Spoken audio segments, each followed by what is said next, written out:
Assalamualaikum warahmatullahi wabarakatuh. Pemirsa Surau TV yang dimuliakan oleh Allah Subhanahu wa Ta'ala,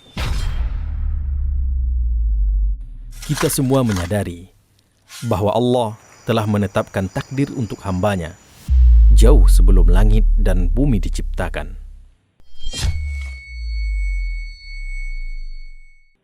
Termasuk di dalamnya mengenai rezeki, ajal, amal, dan sengsara atau bahagianya seorang hamba.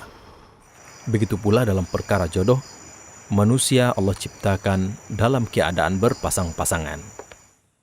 Adapun mitos yang tersebar di masyarakat kita saat ini, yaitu santuang palalai. Lantas, apakah itu santuang palalai?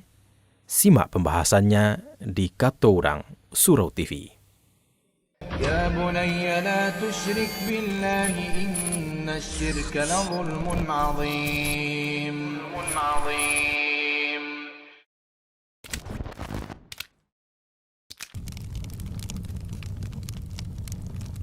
Santuang palalai, menurut yang dipercaya sebagian masyarakat Minang, merupakan ilmu hitam yang dikirim seorang pria atau wanita yang sakit hati kepada orang yang menolaknya dalam hal percintaan.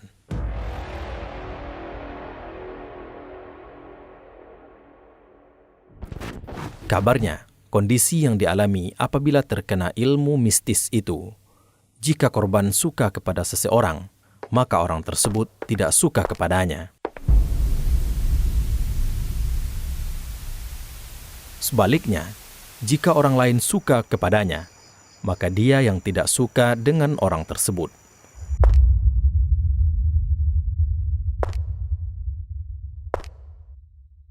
Jikapun keduanya saling menyukai, maka berbagai rintangan lain justru hadir dari pihak keluarga yang tidak merestui bahkan menentang hubungan mereka.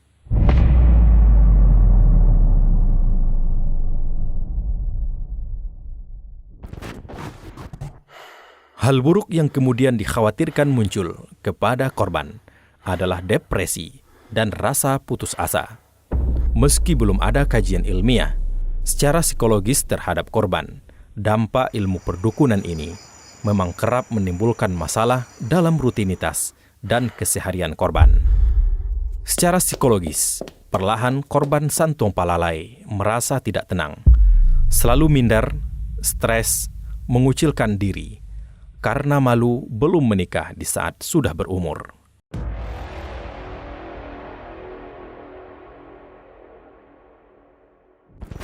Alasan pelaku mengirimkan santuang palalai bisa beragam, tetapi lebih sering disebabkan karena sakit hati dan tidak senang atas perlakuan yang dialami, khususnya dalam hubungan percintaan. Kata-kata masyarakat santuang palalai itu, orang yang ada keingin punya jodoh, ada orang nio, tapi satu pihak ada yang tak nio gitu. Kadang inyo mandarimo, orang tak namo mandarimo. Itu kata-kata masyarakat itu. Kalau santuang palalai itu biasanya di orang produksi biasanya. Orang produksi ya? Iya, kebanyakan orang produksi yang dapat nak muah balaki. Orang nak muah nyo indak. Oh betul. Tapi kalau nanam bo caliak ya, ada yang seumur-umur indak laki-laki. Tapi ada yang mungkin umurnya 8 tas tapi nyolum laki, marasu inyo tu di santuang palalai. Biasanya baru bek lo nyo. Insyaallah lah biasanya dapat laki jo nyo. Oh betul. Kemana nyo bek itu, Pak? Biasanya iyalah ke orang pandai lo lah.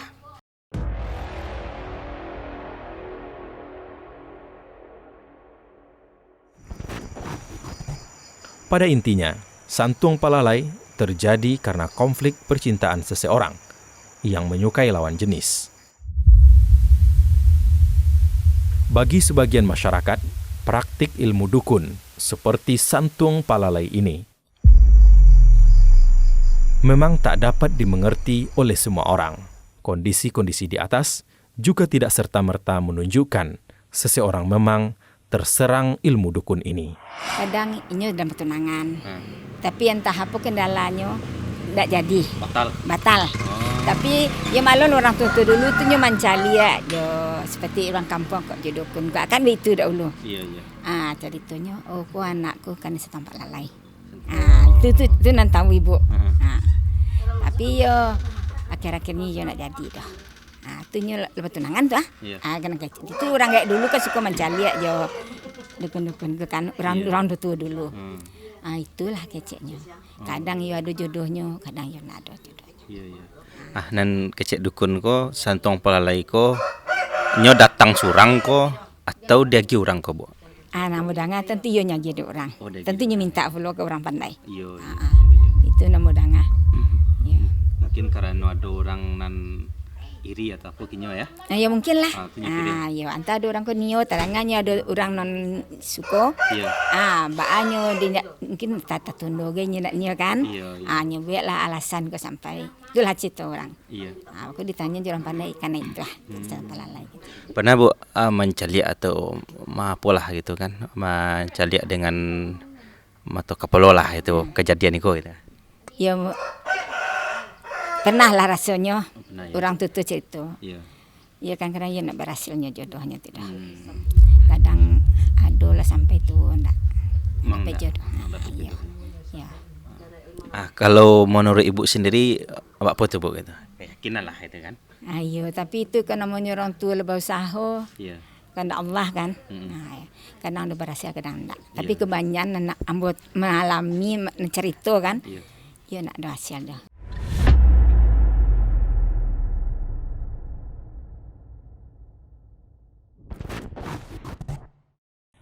Masalah jodoh memang rahasia ilahiyah, seperti disebutkan dalam hadis Ibnu Mas'ud radhiyallahu anhu.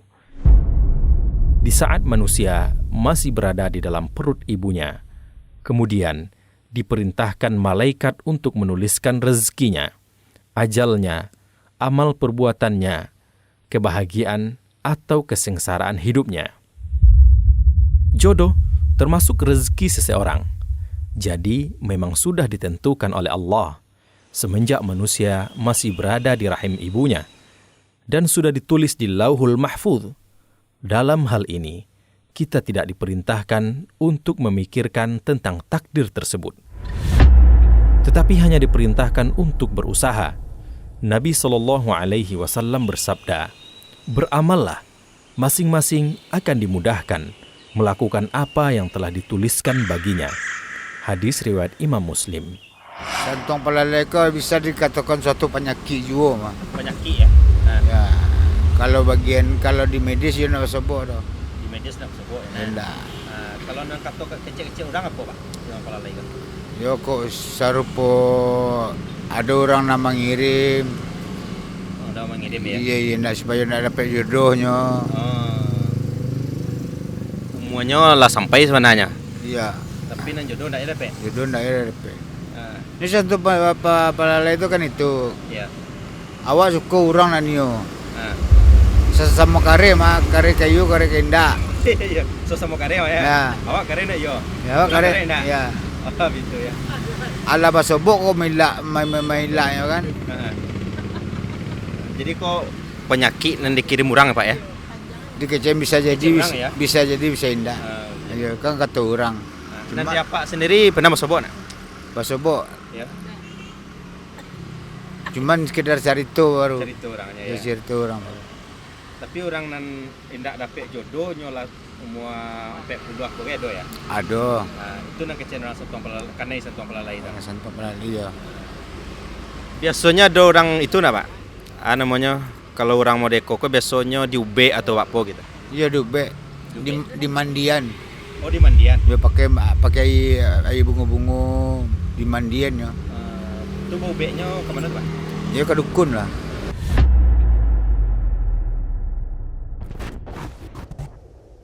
Jadi, benarlah bahwasanya jodoh termasuk ke dalam rezeki seseorang. Kita tidak dibebani dengan memikirkan takdir tersebut, namun kita diperintahkan untuk mengupayakannya dengan berbagai usaha. Pada hakikatnya, jodoh sudah ditetapkan. Meskipun demikian, kita tetaplah keliru jika hanya diam berpangku tangan tanpa ada usaha sedikit pun. Namun, sikap yang benar, kita tetap berusaha dengan niat yang benar dan cara yang baik, sehingga kita diberikan pahala, adapun hasil akhirnya Allah lah yang akan menentukan. Tapi kalau macam lihat pengalaman ambo yang lah di ruqyah atau di ubek biasanya lamu lambe sempat yo Balakinya. Ayo. Yo cocok lo lah mungkin. Iya. Soalnya kalau menurut awak jodohnya tuh namanya tuh alun masonya lah. Ya banyak contoh ya Mbok. Ada dan sanak Mbok. Ya akhirnya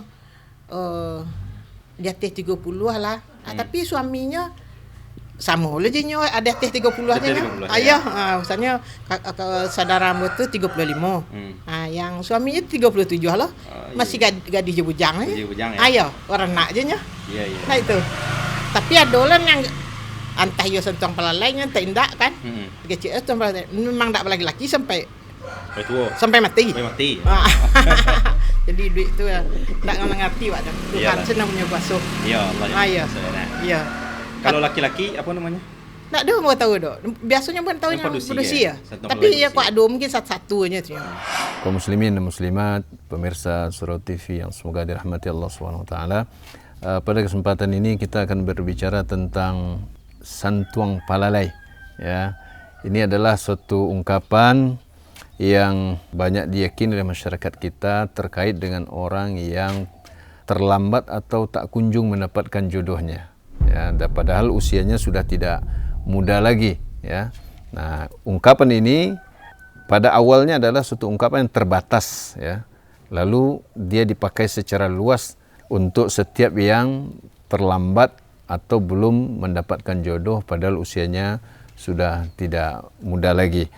Nah, jadi pada dasarnya santuang palalai ini adalah sebuah sihir ya awalnya yang tujuannya adalah untuk menghalangi seseorang mendapatkan jodoh atas dasar mungkin sakit hati atau apa sajalah.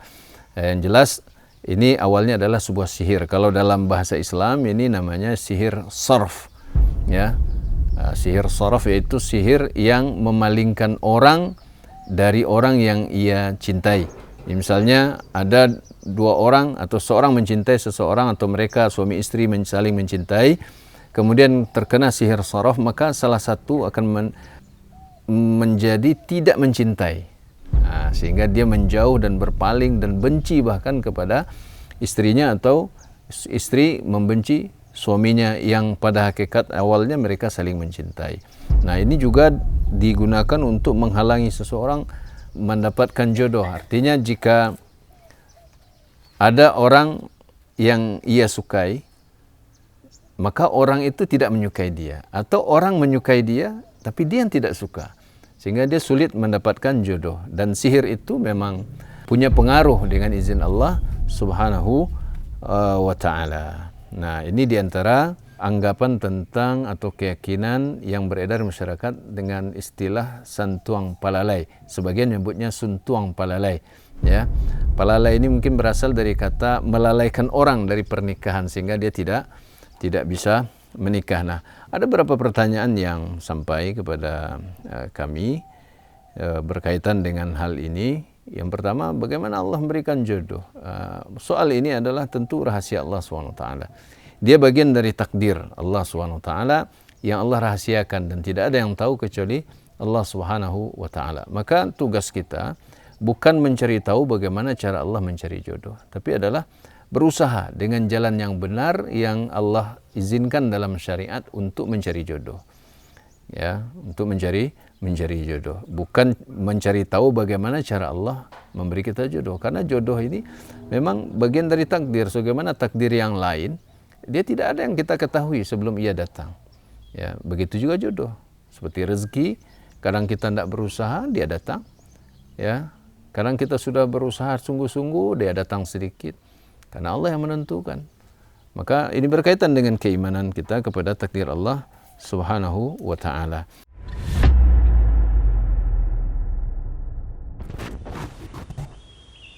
Tatkala seseorang terlambat dalam menemukan jodoh, maka hendaklah ia meyakini bahwa itu semua sudah suratan takdir dari Allah Subhanahu wa Ta'ala.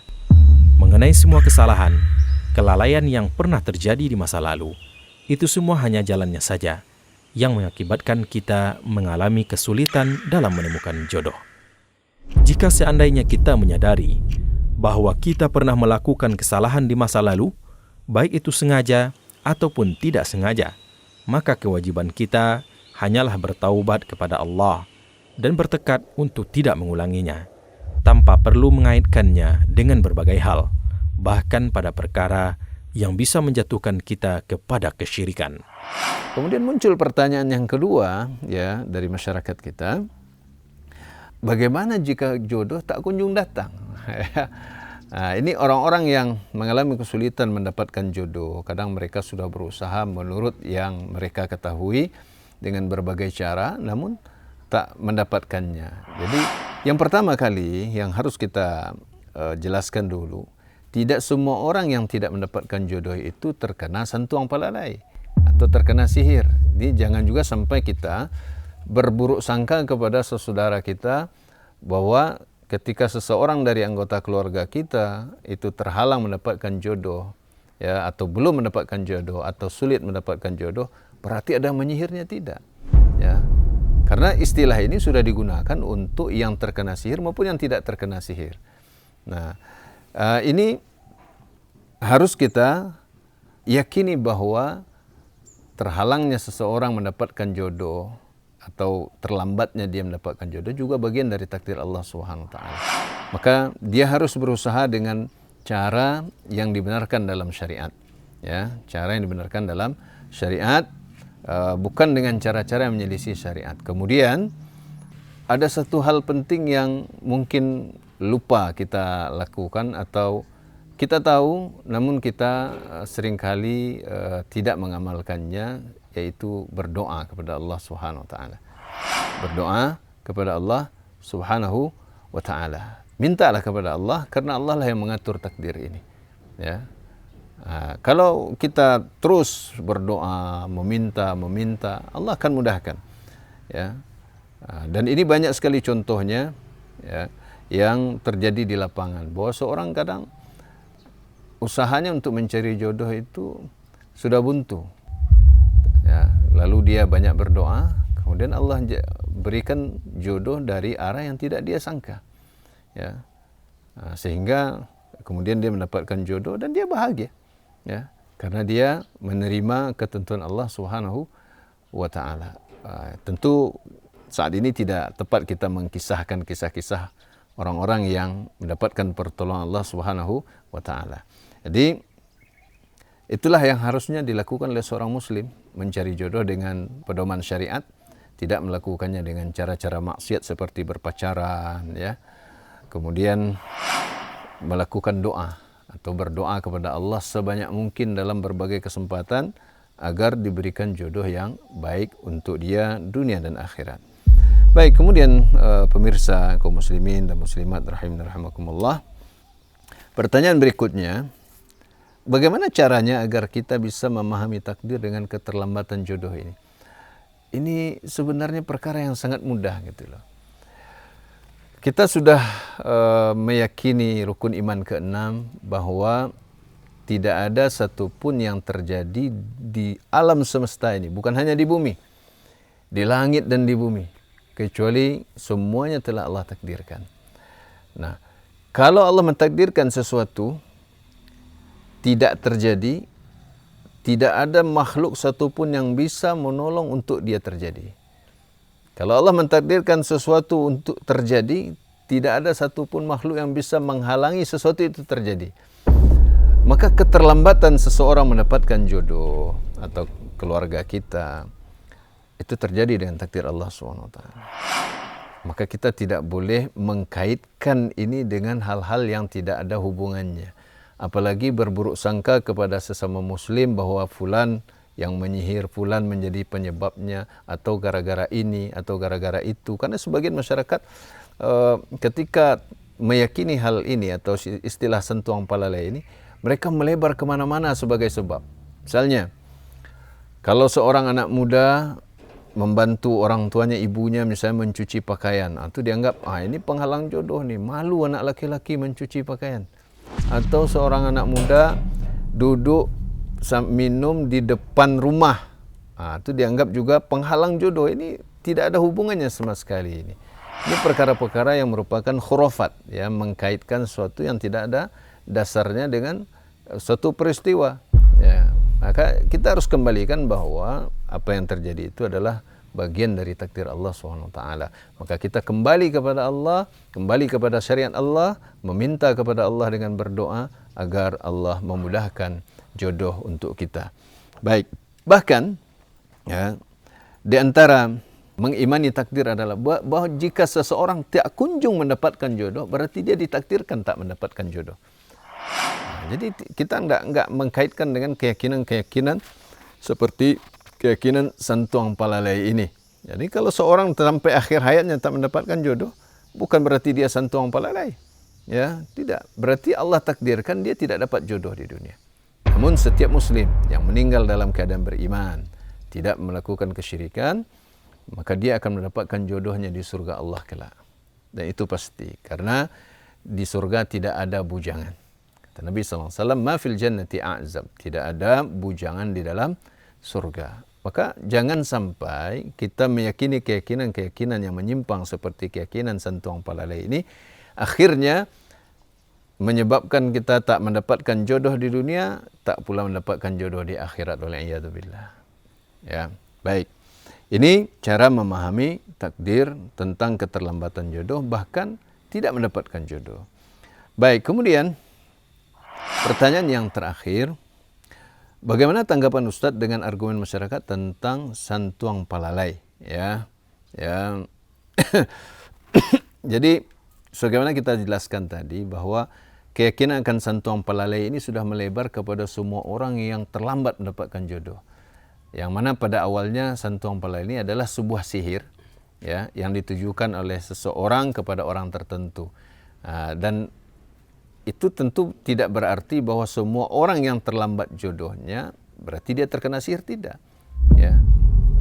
Lalu keyakinan ini melebar, akhirnya dipakai sebagai sebuah istilah untuk setiap orang yang terlambat mendapatkan jodoh atau sulit mendapatkannya atau bahkan tidak mendapatkannya. Nah, mereka berdasarkan keyakinan yang menyimpang ini, mereka akhirnya mengobatinya juga dengan melakukan sihir, mendatangi dukun dengan mengobatnya, memandikan dia di tengah malam dengan air 7 kembang. Kemudian ketika istilah air 7 sungai atau 7 sumur tidak lagi diterima oleh masyarakat, mereka mulai memasukkan istilah air 7 masjid, seakan-akan kalau mandi air 7 masjid itu berarti sesuai syariat, padahal tetap tidak sesuai syariat.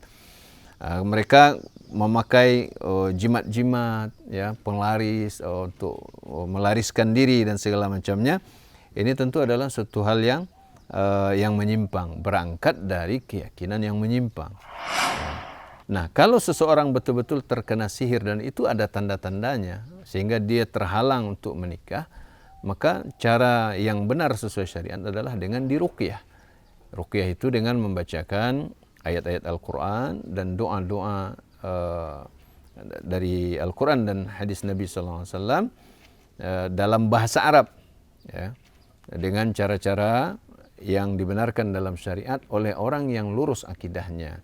Dan kita perlu juga hati-hati sekarang, para dukun pun mereka menggunakan kata ruqyah untuk menutupi praktek perdukunan mereka sehingga masyarakat menyangka dengan istilah yang telah mereka pakai, yaitu istilah ruqyah untuk perdukunan, maka ini apa yang dilakukan dukun ini adalah sebuah kebenaran, karena sudah memakai nama ruqyah.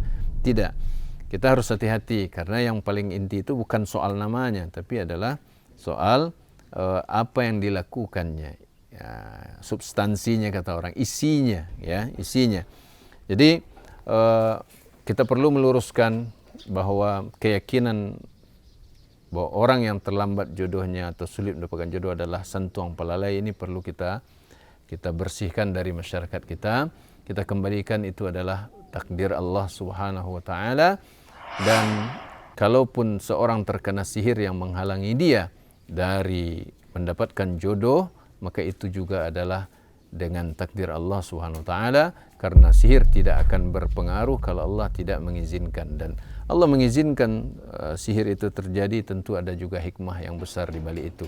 Oleh karena itu kita benahi keyakinan kita dahulu, baru kita bisa melakukan tindakan yang tepat sesuai dengan tuntunan syariat kita, agama Islam yang mulia ini. Demikian, semoga penjelasan kita bisa bermanfaat bagi kaum muslimin di mana saja berada. Mohon maaf, barakallahu li wa lakum. Wassalamualaikum warahmatullahi wabarakatuh.